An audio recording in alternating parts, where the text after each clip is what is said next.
This manga is about me, Jinguji Joe, who was isekai'd to another world just because Truck-kun started acting up again. But luckily, a goddess gave me the power to bring all my equipment with me, including a freaking gun. Watch the whole video if you want to know how I dominated this world with my military skills.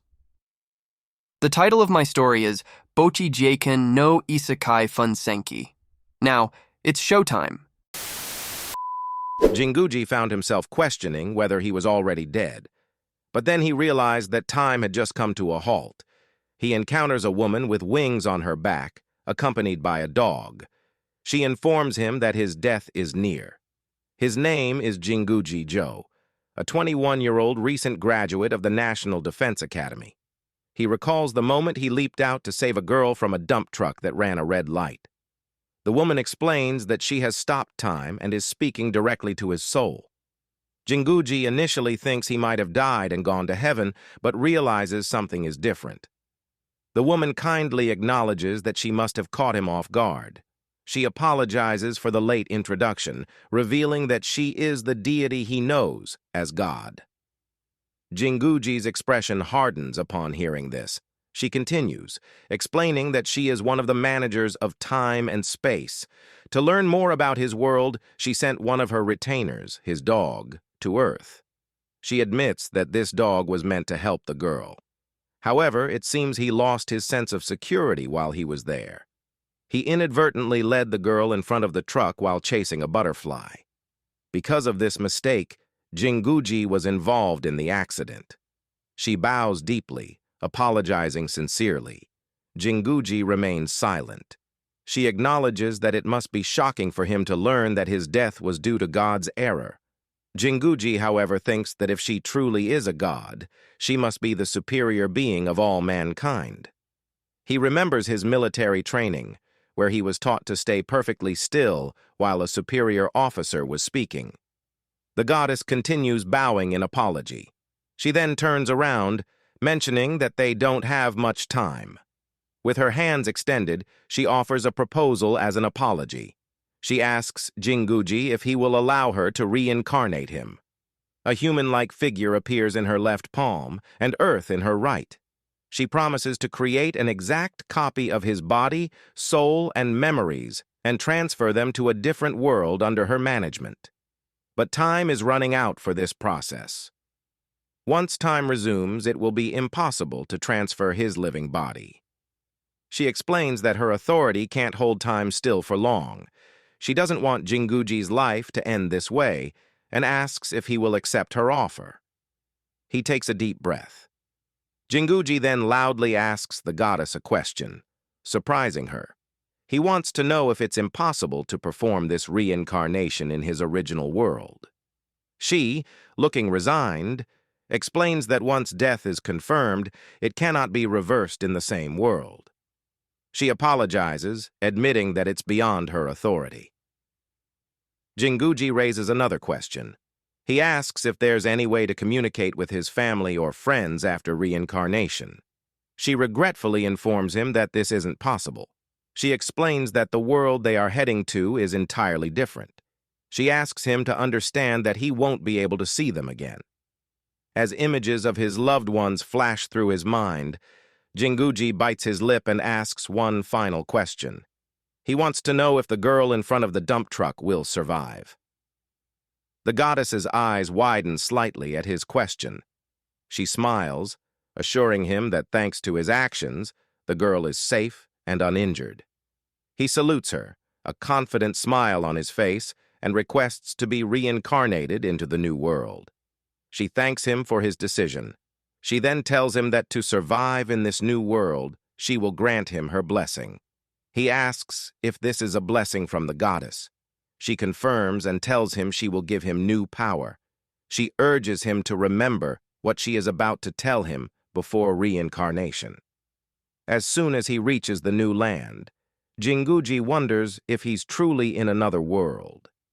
He looks ahead and sees a statue of the goddess. He wonders if he's in a temple. The statue, however, has no arms.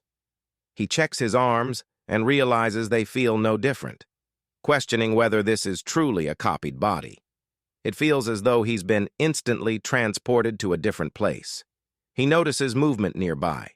He thinks there might be something there. As he looks around, he sees a pathway. He reasons that if he follows it, he might reach a village. He remembers the goddess's blessing. He knows that if he wants to make it through the forest, he'll need equipment. He raises his hand and summons a Type 89 5.56mm rifle. He realizes this is his inventory, an ability granted by the goddess. Apparently, this ability allows him to store and retrieve items at will without limit. In addition, the goddess said she gave him something he should have had before he died. He exhales in relief, reassured as he looks at the rifle in his hands. It worked. This was the equipment he was supposed to receive once he was assigned to his post. He completes his gear by putting on the helmet, standard issue for the ground self-defense force. Looking up, he salutes the statue of the goddess. He thanks her for her assistance, vowing to make the most of this new life she's granted him. He recalls his interview as a recruit. They had asked him why he wanted to join the self-defense forces. He had responded that he wanted to be someone who protects lives, someone who shields the innocent. As a self-defense official, with the power he'd gained, he believed he could save more lives. That's why he's glad he acted swiftly, saving a life back then. If that's how he died, he has no regrets. But it's still not enough. Wherever he is, no matter how many times he's reborn, he knows he can still do it. He can still protect someone. Suddenly, he sees a light and realizes it's the exit. A distant scream reaches his ears, and he starts running. A giant ogre had attacked a carriage, gripping one of the horses in its hand. It takes a bite, tearing the flesh apart. Belle, lying on the ground, prays desperately for the creature not to come near her again and again. A man nearby shouts at her to get up. That's when the ogre's eyes lock onto her. It brings its head close to her, licking her face. The man curses, drawing his sword, yelling that he won't make it in time. Belle shuts her eyes in terror. Just as the ogre extends its hand toward her, before anyone can react further, a bullet strikes its hand, severing 2 fingers. The next shot hits the ogre in the head. Belle looks up in surprise as Jinguji kneels before her, asking if she's all right. He offers his hand, telling her to take it. She blushes, reaching out to take his hand. But then she pulls back in fear. The shadow of the ogre looms over them, and she screams for him to watch out. As the ogre closes in, ready to strike, Jinguji swiftly turns and stabs it in the eye with his gun. He briefly muses about the kind of world this is, where giant demons attack people. But no matter what kind of world he's in, he grips his gun, assuring her that it's okay and promising to protect her no matter what. He turns to her with a confident smile, telling her she'll be completely safe. She watches him, standing between her and the bleeding monster. Jinguji Joe curses as he flicks his gun, realizing that a few rifle bullets won't be enough to bring it down, but he still aims at the creature. He's determined to find out what he can accomplish in this world. Jinguji Joe shoots the ogre in the head, feeling a brief moment of satisfaction, but then he notices that the ogre isn't alone. There are more of them. He quickly fires another round at the approaching ogres, warning them not to underestimate the power of a Type 89 rifle. As the bullets hit their marks, the ogres start to fall, and Joe thinks it's working. If he focuses on headshots in full auto, he can take them down. He spots the last ogre standing and tells himself it's just one more. But suddenly, the ogre vanishes from his sight. It lunges at him, and Jinguji Joe steels himself, trying to aim, but realizes he won't make it in time. Before the ogre can reach him, it's struck by an arrow and a sword in midair. Jinguji Joe, shocked, turns around. He sees a man with long hair shouting that he'll help him out, telling Joe to do that thing with his rifle again. The ogre, now enraged, pulls out the arrow and sword embedded in its body. Jinguji Joe thanks the man, noting with some surprise that they're speaking in Japanese. He recalls the goddess telling him during her blessing that he would be able to communicate normally. Joe raises his rifle and takes aim at the ogre. But the magazine is empty, He's out of bullets. Joe mutters to himself, realizing just how intense this world is. With the immediate threat neutralized, he wipes the blood off his face with his thumb. That's when he notices Belle on the ground. He's confused for a moment, realizing that in the rush to help her, he hadn't noticed earlier that this girl has bunny ears. Belle hesitantly tries to thank him, but before she can finish, the man who helped Joe slaps him on the back in excitement, exclaiming that what he did was incredible. He keeps patting Joe's helmet, amazed at what he believes to be explosive magic. He says he's never seen anything like it. The woman who shot the arrow awkwardly laughs while holding Belle in her arms, mentioning that the leader got a little too excited. Their chatter is interrupted by a voice coming from the carriage. The voice asks if it's safe to come out now. Gilbert smiles and tells Antonio that it's safe. Antonio steps out, muttering in amazement that Jinguji Joe managed to take down so many ogres by himself. He calls Joe an incredible magician and extends his hand, thanking him for saving them. Antonio introduces himself as a merchant. Jinguji Joe, realizing this truly is like a fantasy world, shakes Antonio's hand and introduces himself. Antonio comments that Jinguji is quite an unusual name. Joe explains that Jinguji is his family name and Joe is his given name. Antonio's eyes widen in surprise. He and the others kneel before Jinguji Joe, assuming he's a nobleman from another country, and ask for his forgiveness for any rudeness. Joe quickly tells them to rise, denying that he's a noble. He thinks to himself that this could be problematic. Joe claims that he's not a noble and, playing along, says that his memory is a bit hazy, suggesting he might have amnesia. He tells them he doesn't remember exactly who he is. Antonio, looking concerned, asks if Joe perhaps came through the lost forest north of here. Joe internally exclaims that the place he was just in must be the lost forest. He tells Antonio that's exactly where he came from. Antonio mutters that he suspected as much. Behind him, Gilbert comments that Joe must be a lost one. The women exchange glances, and Belle calls him a poor guy out of pity. Jinguji Joe wonders what being a lost one means. Antonio and Gilbert discuss how losing one's memory is common after escaping the lost forest. Gilbert mentions that Joe was lucky to have made it out alive. Joe realizes that there's more to this world's story than he initially thought. Antonio offers Joe the chance to accompany them to the city, suggesting that Joe must be in trouble. He tells Joe that since he saved their lives, he wants to bring him to the city and properly reward him. Joe agrees.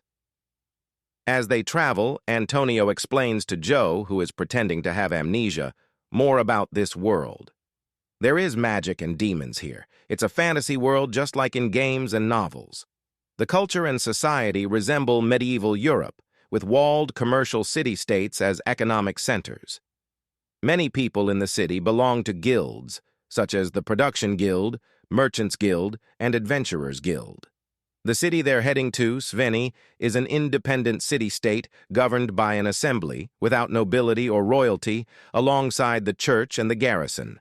This group was formed by Gilbert and Hannah from the Adventurers Guild to escort Antonio, a member of the Merchants Guild, while he peddled his wares. Antonio comments that losing their horse and carriage was unfortunate, but being able to collect 3 ogres is a stroke of luck. Jinguji Joe is surprised to learn that the ogres he killed are valuable. In this world, demons are dismantled and used for materials. Antonio explains that tanning the hide of an ogre can produce strong armor. Joe thinks that while powerful demons are tougher to defeat, they're worth a lot. A demon as large as an ogre can fetch a considerable price. Antonio assures Joe that he'll purchase the ogres from him. Joe agrees. Hannah praises Joe's abilities, and Gilbert jokes that he could live for a year without working with just one ogre. Joe suddenly realizes he's earned 3 years' worth of money. As the carriage bumps along the road, Belle accidentally bumps into Joe. Belle quickly grows flustered and instinctively grabs her ears. Joe realizes with some surprise that these are real, not a costume. Antonio chuckles and comments that it seems Jinguji-sama doesn't remember Beastman either. Then he gently prompts Belle to introduce herself to Jinguji-sama.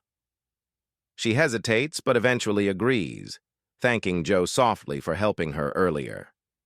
Belle introduces herself as a servant under Antonio-sama and shyly hides behind her ears again, muttering that it's a pleasure to meet him. Antonio laughs, noting that Belle seems embarrassed. Joe, on the other hand, can't help but think of Akihabara. He recalls that bunny-eared maids were something he only saw in maid cafes in Akihabara, and to find a real one here, it's almost unbelievable. With a serious expression, he responds that he's pleased to meet her, though internally he's unsure how to react. She's just too cute. Antonio, noticing Joe's attire, asks if he can inquire about something Joe might remember. Joe nods, agreeing easily. Antonio gestures toward Joe's outfit, commenting that it's quite unusual, especially the pattern. He asks if Joe can tell him what the fabric is called. Joe understands why Antonio, as a merchant, would be interested in his equipment, but he knows people in this world won't comprehend it. He doesn't want to draw too much attention. So, Joe decides to pretend he's recalling something. He thoughtfully places a hand on his chin and says he believes the pattern is called camouflage. He adds that his memory is a bit foggy, so it might take some time to remember more. Antonio, satisfied with the answer, tells Joe it's fine and to take his time. He then points out that Joe's helmet has the same pattern. Joe replies that it's called a Type 88 helmet. Antonio praises its craftsmanship, clearly intrigued by the design. Joe thinks to himself that Antonio is really getting into it. Antonio then comments on Joe's magic-activating wand, asking if he can hold it to take a closer look. Joe quickly checks his rifle, making sure the magazine is empty and the cocking lever is in the hold-open position. He figures there's no risk of an accidental discharge. He hands the rifle over to Antonio, who thanks him and begins inspecting the weapon. Antonio comments on its weight, noting that while metal magic wands aren't uncommon, he's never seen one this heavy. Joe watches him carefully, hoping Antonio doesn't ask too many questions. Antonio remarks that it's the most elaborate wand he's ever seen and asks Joe what he had to do to obtain it. Joe tenses up, but Antonio quickly backtracks, apologizing for his curiosity and handing the rifle back to Joe.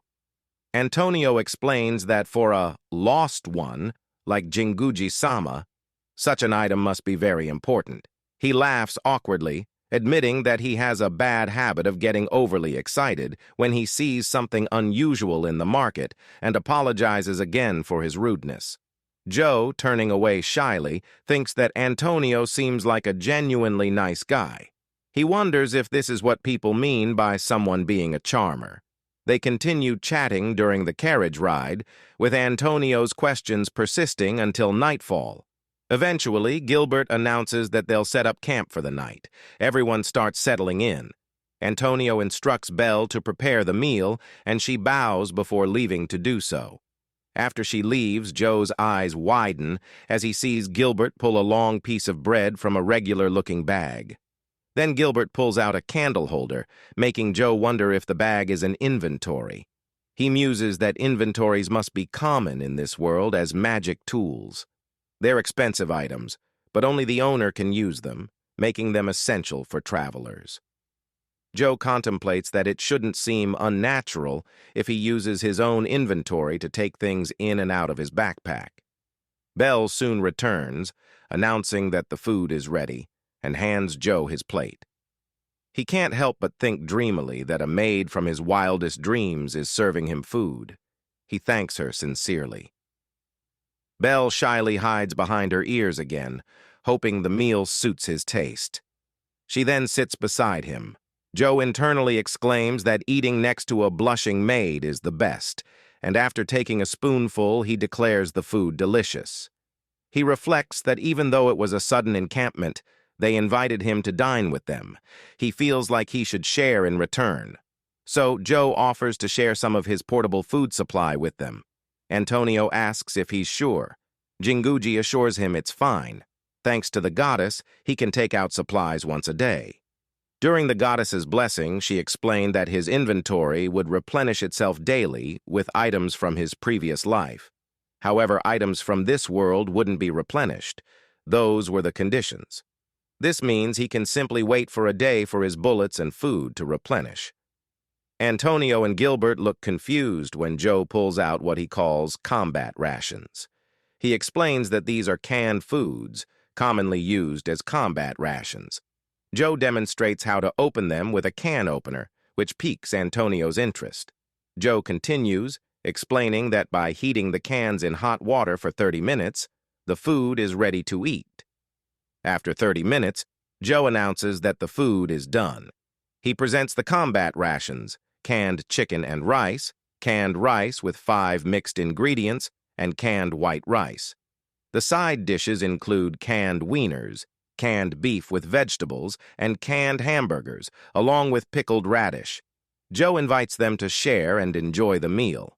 The group looks at the canned food with amazement. Antonio compliments the aroma, while Gilbert asks about the little puffy things. Joe explains that it's cooked rice made by boiling it. Belle, serving herself, happily comments that it looks delicious. Antonio picks up a piece of pickled radish, remarking that he's never seen such yellow flat pickles before. Joe guesses that there's no other food in this world that resembles Truck-kun. As they all take their first bites, Joe watches, hoping they like it.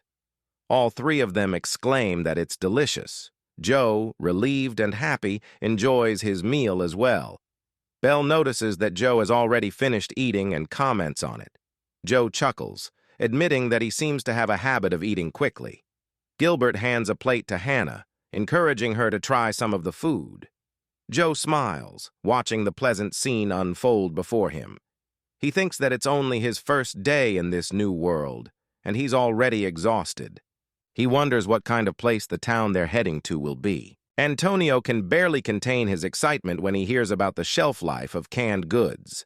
He eagerly asks Joe how they're made and is stunned to learn that canned goods can last for 2 years.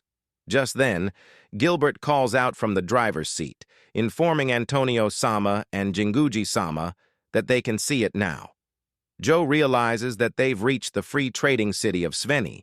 Sveny is surrounded by walls that protect the city.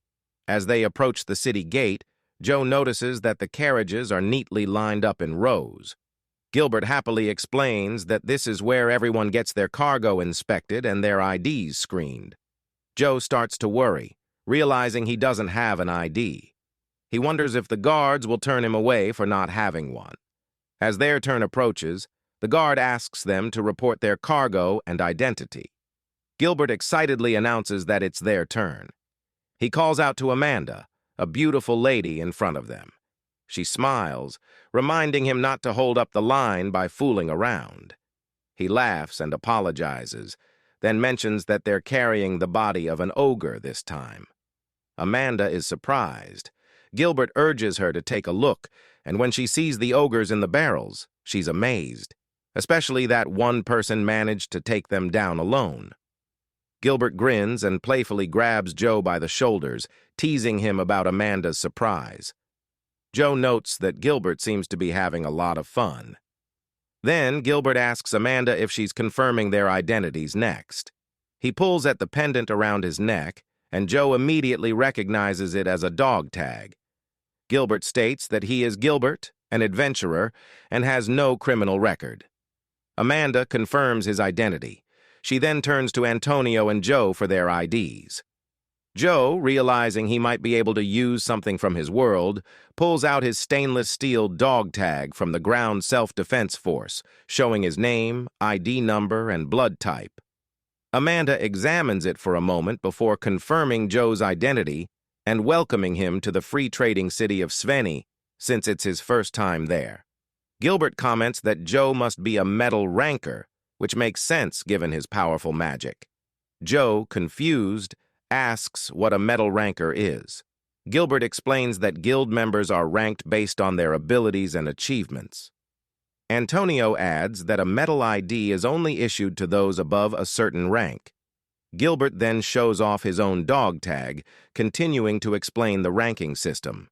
Antonio is in the upper third rank, while Gilbert and Joe are in the lower first and lower third ranks, respectively. Joe acknowledges that both of them are his superiors. Joe reflects on his previous life, recalling that he was a first sergeant in his world and had been promoted twice. Gilbert suggests they all have a drink with Hannah sometime. As they head to the Adventurers Guild to report the completion of their request, Joe follows Antonio to the Merchants Guild Hall.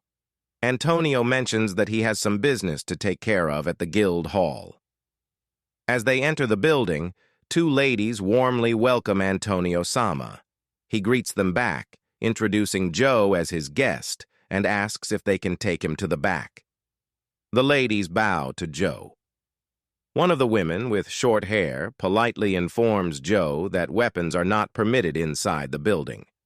She apologizes for the inconvenience and requests that he refrains from using his cane.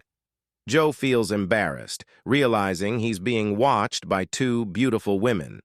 During his time at the National Defense Academy, Joe's exposure to women was minimal, with less than 10% of the students being female, so his immunity to such attention has slipped away. He quickly agrees to their request.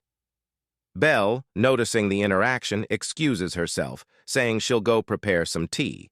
Joe watches her curiously as she leaves, but Antonio calls him over, reminding Joe to follow him. Once they reach their destination, Antonio invites Joe to take a seat. Joe looks around the room, impressed by its grandeur. He begins to suspect that Antonio-san might be a very important person. There's a knock on the door, and Antonio invites them in. An elf enters the room. Joe immediately notices her ears. He thinks that maybe elves really do exist in this world, and it turns out they do. Her gaze briefly meets his before she turns back to Antonio, mentioning that his late arrival had them worried. Antonio chuckles and apologizes for causing concern.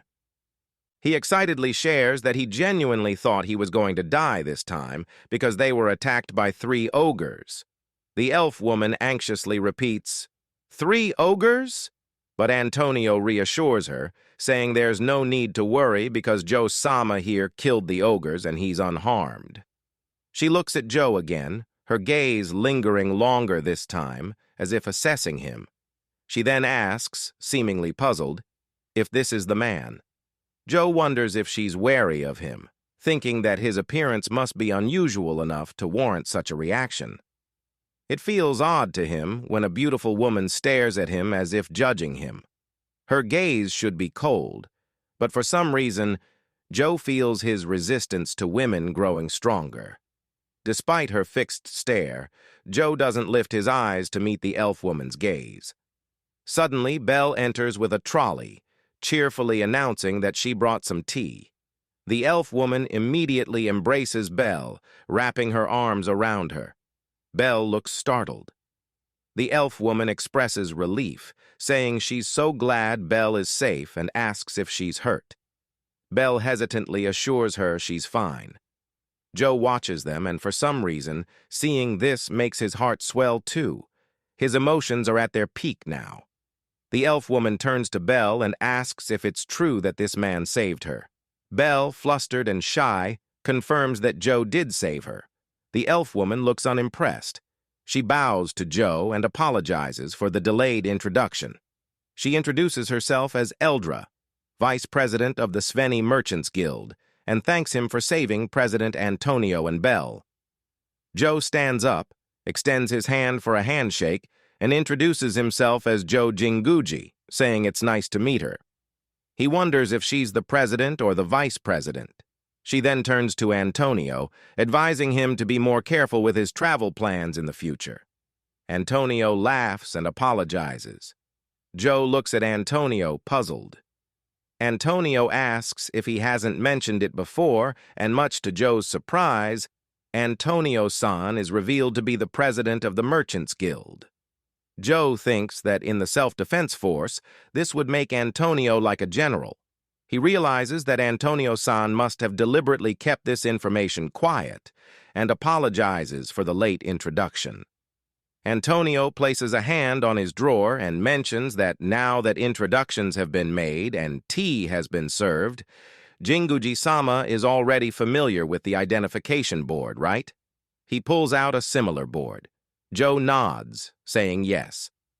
Joe recalls that Amanda-san had one as well. Antonio is trying to uncover the identity of Jinguji, who is pretending to have amnesia. He uses the identification board to track where Joe's dog tag is registered. Joe wonders what a dog tag from his original world would reveal. Antonio examines the board and exclaims, "Here it is." He says that Joe is from the country of Azuma. Joe looks at him questioningly. The elf woman answers for him. She explains that Azuma is an island nation located far to the east of the continent they're on. She takes a sip of tea and continues, saying that when she sees Jinguji-sama and hears about the country of Azuma, it reminds her of the hero Kojiro from the last Great War. Joe slowly processes this information as she goes on, saying that Jinguji-sama is a lost one. She explains that about 80 years ago, there was a war of aggression by the Demon King and his demon army, where the demons suddenly attacked all the other races simultaneously. And the hero who emerged unexpectedly during that war was Kajiro-sama. With Kajiro-sama's help, the outnumbered resistance forces were finally able to defeat the Demon Lord's army. After the Great War, Kajiro-sama left on a journey to find his homeland. At the end of his journey, he founded the country of Azuma. She adds that from what she's heard from the elves who fought in the Great War, Kajiro-sama's appearance is strikingly similar to that of Jinguji-sama. The surroundings remind Joe of Japan and his original world. He muses that, if it was Japan 80 years ago, that must mean, Eldra continues, explaining that they couldn't find any other clue besides the country of Azuma.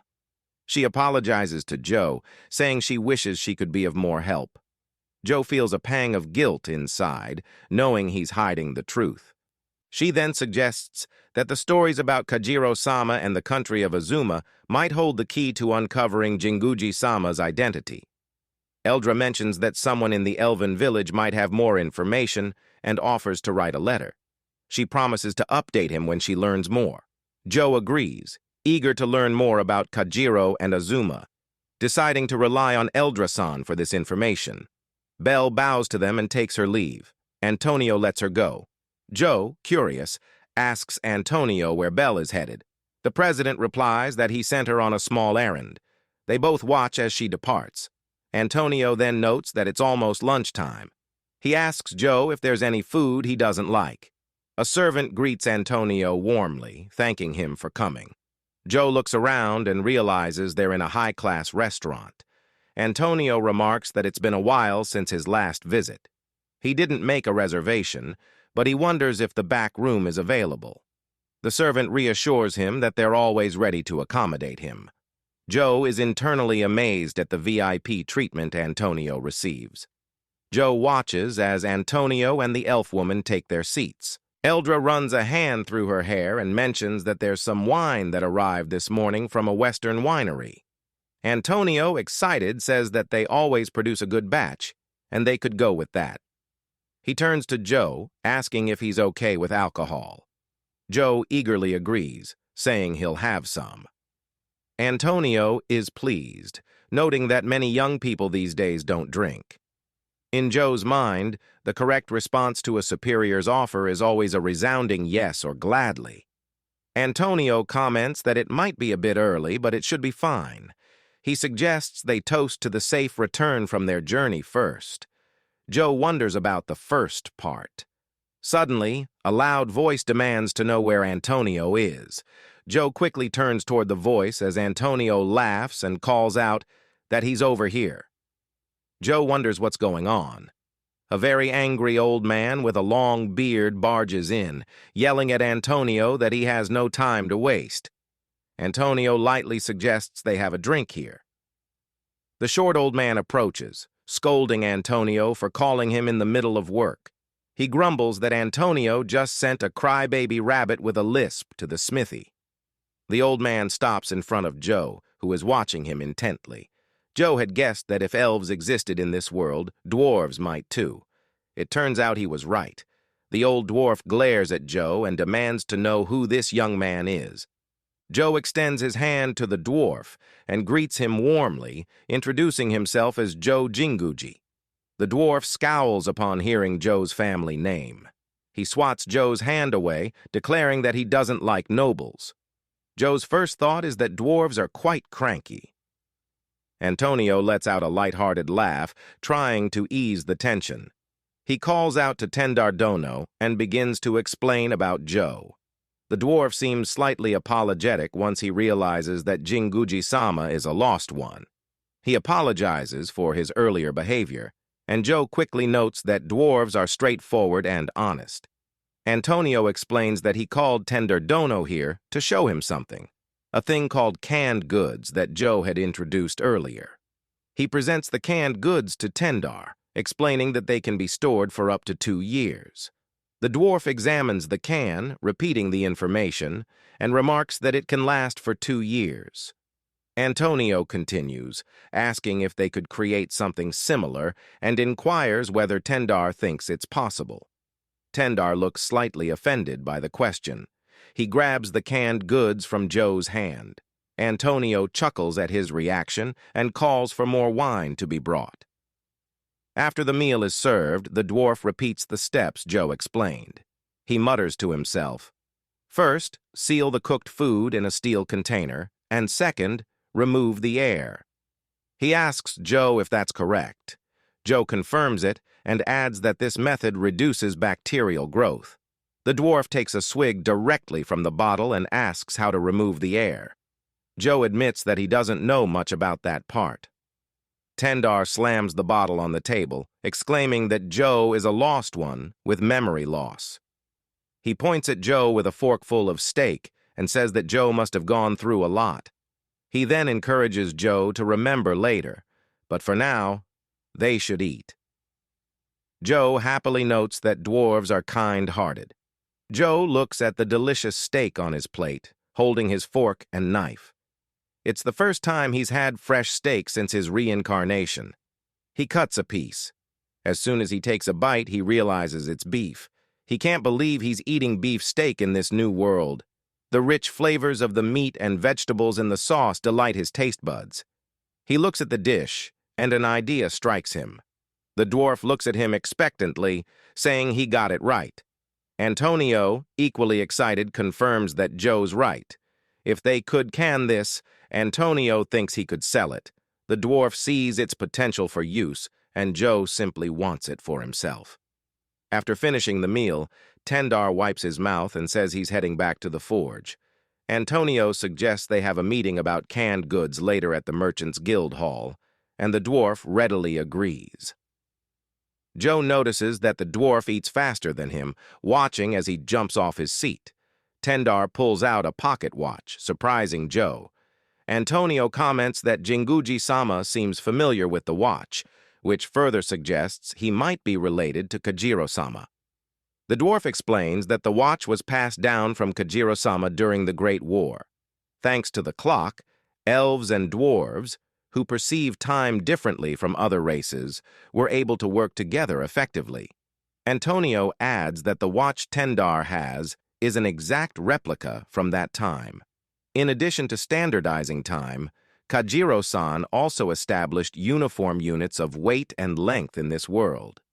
Kajiro-san changed the course of the war not just through his strength, but also by altering their tactics.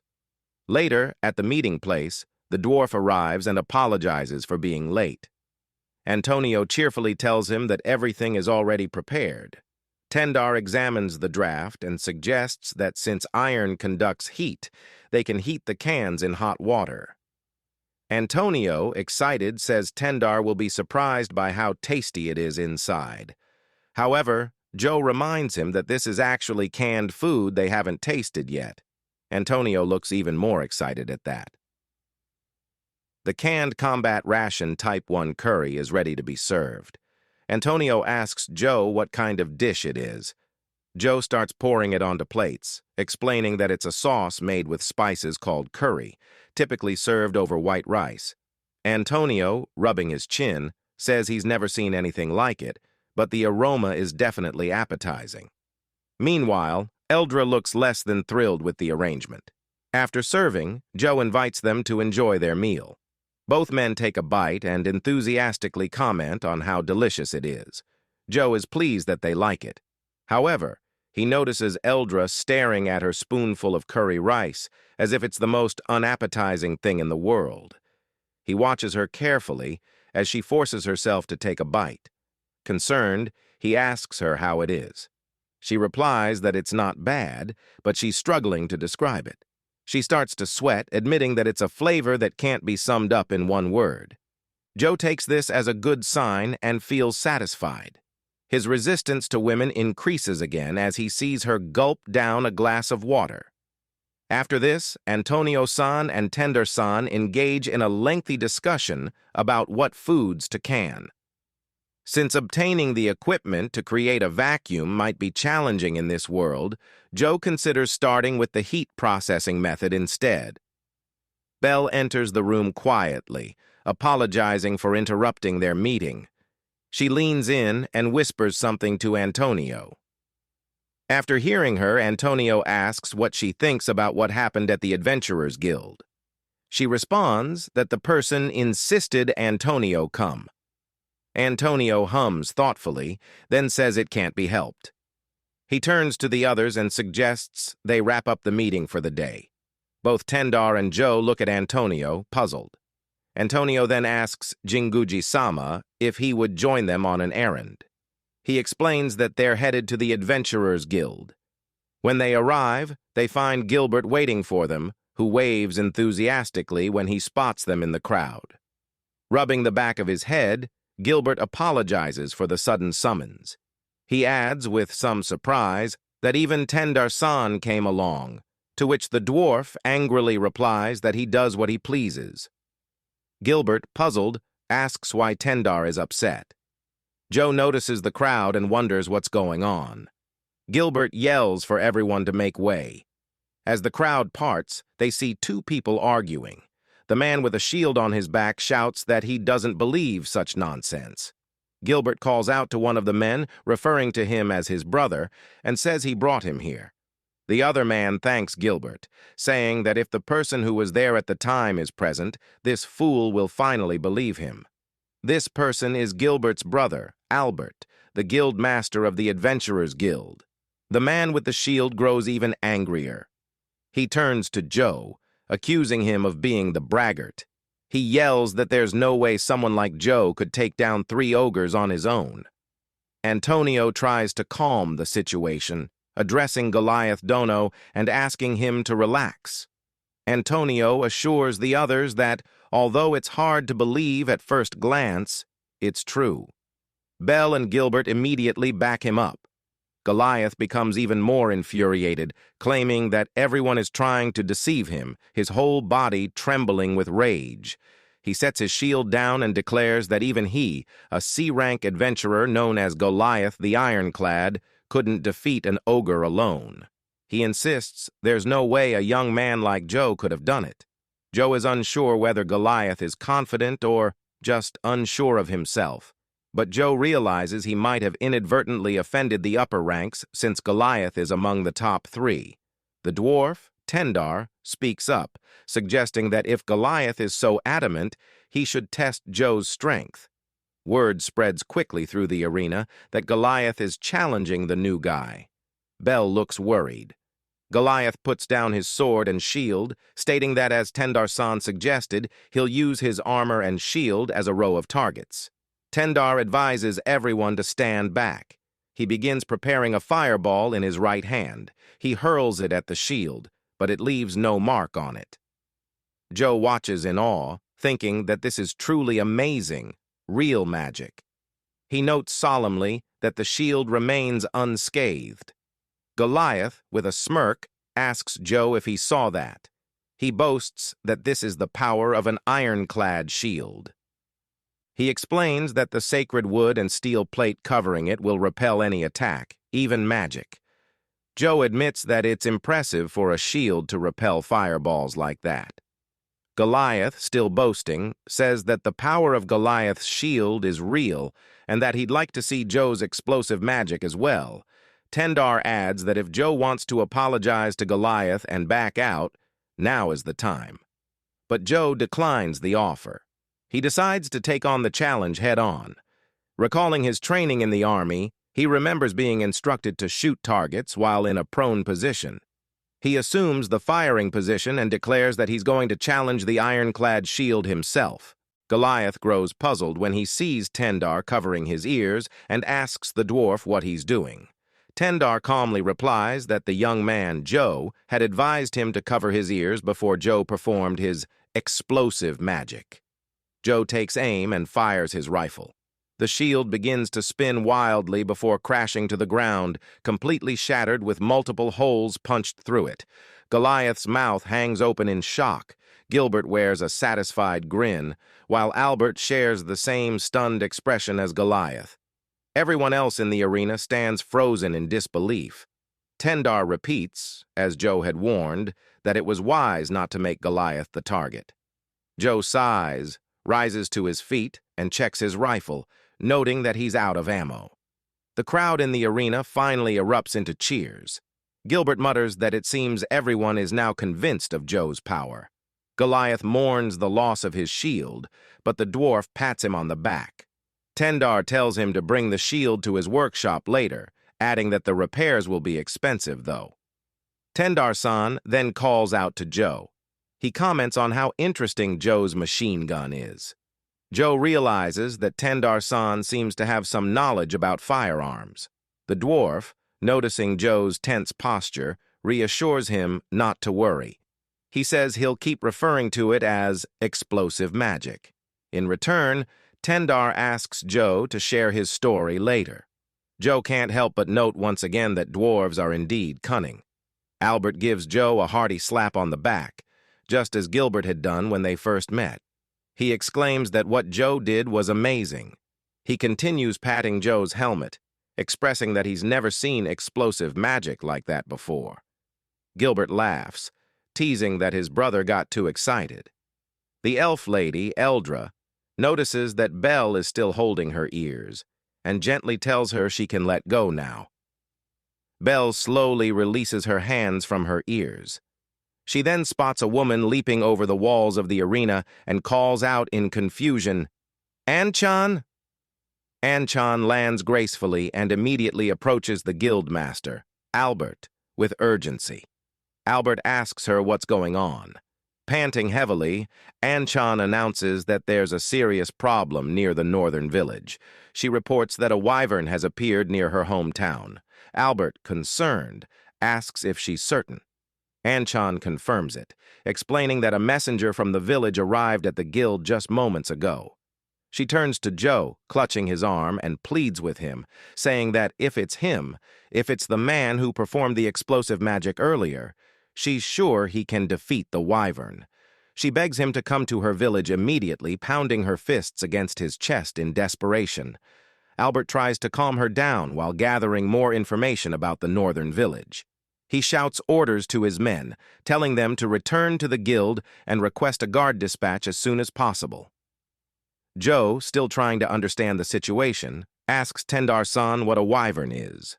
The dwarf looks down, explaining that a wyvern is a small dragon. He adds that wyverns are the smallest of the dragon species, but they fly fast. Their scales are as hard as steel, and most troubling of all, they love to eat people. Joe turns to him in disbelief. Anchan looks even more worried after hearing this. Albert continues issuing commands, calling for all metal-ranked adventurers to participate in the wyvern hunt and all leather-ranked mages to join in as well. Meanwhile, Goliath is still staring at his destroyed shield. He turns to Albert, asking the guildmaster for permission to borrow the guild's equipment to replace his gear. Albert readily agrees, telling him to take whatever he needs. Joe, feeling a pang of guilt, apologizes to Goliath for destroying his shield with the attack. Goliath glances at Joe for a moment before turning away, saying it's not Joe's fault. After all, Goliath was the one who initiated the challenge. Goliath asks if Joe is coming along and says he'll be counting on him. Under Albert San's command, a subjugation team is quickly assembled. Joe observes the scene, noting how disciplined and organized everyone becomes in an emergency, much like the military. Gilbert asks his brother how they'll reach the village. Albert replies that during the day, the fastest route is to take a swift horse along the city road. As they continue discussing, An-chan interrupts, urging them to hurry and head out immediately. Albert tells her to wait, pointing out that the sun is already setting.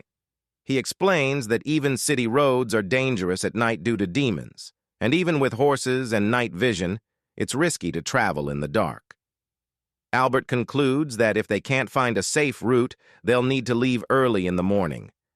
An-chan, distressed, cries that they can't wait and must help the village as soon as possible. She clenches her fists and mutters that their village was attacked by a wyvern once before. She recounts how her brother and friends were attacked back then. She breaks down, saying she doesn't want to see that happen to anyone else again. Joe, determined, makes up his mind. He calls out to Albert San and Gilbert San, telling them he'll head to the village ahead of the group. He assures them that he can avoid the demons and that he'll make it through the night faster than any horse. Gilbert turns to President Antonio, asking if Joe is serious about this. President Antonio, intrigued, responds by saying he's eager to see what kind of tricks Jinguji-sama has up his sleeve. An-chan, excited, trails behind them, catching their attention. She exclaims that they're right and confidently states that Joe is an amazing magician capable of using powerful, explosive magic, so she's sure he'll save the village. Gilbert, puzzled, asks her about her outfit. She explains that Joe wants her to show him the way and that he lent her his helmet for the iron horse they're about to ride together. Both Albert and Gilbert are baffled by her words. Suddenly, Joe appears, flashing his motorcycle lights behind them. He declares that he'll reach the village before anyone else and protect everyone there. The guard at the village gate noticed a light flickering in the forest. His partner, alarmed, asked if it was a wyvern. The guard denied it, pointing instead to the light shining through the trees. Joe was making his way to the village with An-chan. At the northern village chief's house, after a brief discussion, Joe muttered that there were already 6 victims. The village chief, Lot-san, informed him and An-chan about the current status of the wyvern attacks. The wyvern apparently only strikes at dawn. However, that doesn't mean it won't attack at night, and the villagers have been losing sleep because of the constant threat. Joe noticed that An-chan had grown tense with worry. He placed a comforting hand on her head, assuring her that everything would be all right. Joe then turned to Chief Lot, requesting more information about the wyvern's behavior. After the discussion, Joe and An-chan took up watch at the outpost. Joe used his binoculars to survey the area while An-chan remained quiet, her gaze downcast. He suggested she eat dinner. Joe reminded her that they would take turns keeping watch, and if she stayed nervous all the time, she wouldn't be able to act when the moment came. An-chan tried to protest, but her stomach growled just then. Joe chuckled, commenting that she must be hungry. He handed her some food, and An-chan looked at him curiously, asking what it was. Joe explained that it was katsudon, his favorite dish. In addition to his GSDF equipment, it seemed the goddess had also placed some of his personal belongings from before his death into his inventory. An-chan marveled at the warm meal, saying that she'd never smelled anything like it before. After eating, she happily declared that it was delicious. Joe noticed that Anne had calmed down and began opening up to him about her past. She told him that her parents had died when she was young, leaving her and her brother to fend for themselves in the village. After losing her brother, An-chan decided to become an adventurer. She hugged the bow she carried, explaining that it had belonged to her brother and that if she could defeat the wyvern with it. Anne leaned against Joe, thanking him for listening to her, admitting that she had ended up talking a lot more than she'd expected. As she closed her eyes, a warm thought crossed her mind. Being with Joe somehow reminded her of her brother. Joe suddenly shouted, snapping her out of her slumber. Anchan quickly stood and joined him.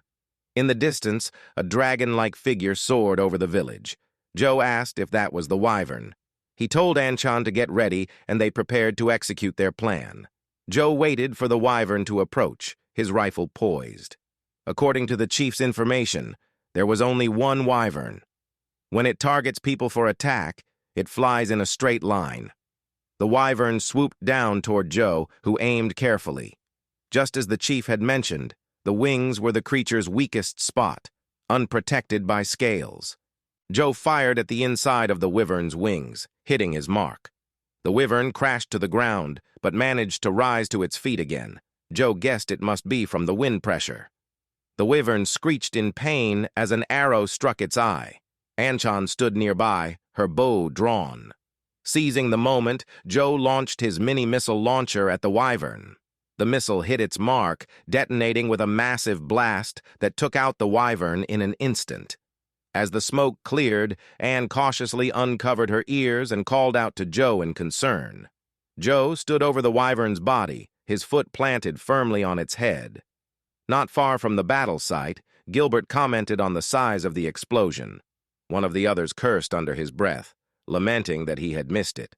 Members of the Adventurers Guild arrived shortly after the wyvern's defeat. It seemed they had set out just before sunrise and taken the shortest route. Tendar, the dwarf, was furious as he asked Joe why he couldn't wait for their arrival. Joe, sensing Tendar's frustration, thought to himself how dwarves can be selfish, but kept his thoughts to himself. Joe walked over to Goliath, calling his name to get his attention. He offered Goliath some of the materials he had gathered from the wyvern, asking if Goliath could use them to repair his shield. Goliath's face lit up instantly. He practically leapt for joy. Joe couldn't help but think that Goliath-san was unexpectedly cheerful, and he was glad he had followed Tendar-san's advice before leaving. Tendar chimed in, reminding them that the repair costs would still apply. Gilbert turned to Anchan, telling her how amazing she was, and playfully remarked that her arrows had scared the wyvern. Anchan laughed, pleased with the compliment. Gilbert added that if they returned to the guild and got his brother's approval, Anchan could be promoted to leather rank. Joe gave her a supportive pat on the back, saying that he would vouch for her. He also shyly offered her the helmet as an early present. She smiled and accepted it. That evening, Joe returned to Sveny and was invited to President Antonio's house. President Antonio thanked him for his hard work in taking down the wyvern. As they walked together, Antonio requested that Joe make himself at home for the night. After his reincarnation, Joe had grown accustomed to staying up all night on guard duty. That's why he feels especially grateful for the comfort of this nice bedroom. As he's settling in, Belle calls his name, prompting him to turn toward her, curious. With her head bowed, she quietly informs him that the bath has been prepared. Joe smiles warmly and thanks her for the bath. He slips into the giant tub filled with steaming water, feeling immense gratitude for this moment of relaxation. As he leans back and closes his eyes, he reflects on how, despite being in a world filled with monsters, his GSDF equipment somehow still functions. He never imagined he'd have the chance to protect someone after his death. He wonders if the girls he's met feel the same way about protecting others as he does. His thoughts are suddenly interrupted when Belle pulls him back to the present. He turns to see her standing in the bathroom, wearing nothing but a towel. With a shy voice, she asks if she can wash his back. At first, Joe's mind races with excitement at the idea of being cared for by a maid, but he quickly pulls himself together, realizing this might not be such a good idea. Belle gently urges him to come closer. Joe thinks to himself that no amount of equipment or training could prepare him for this situation.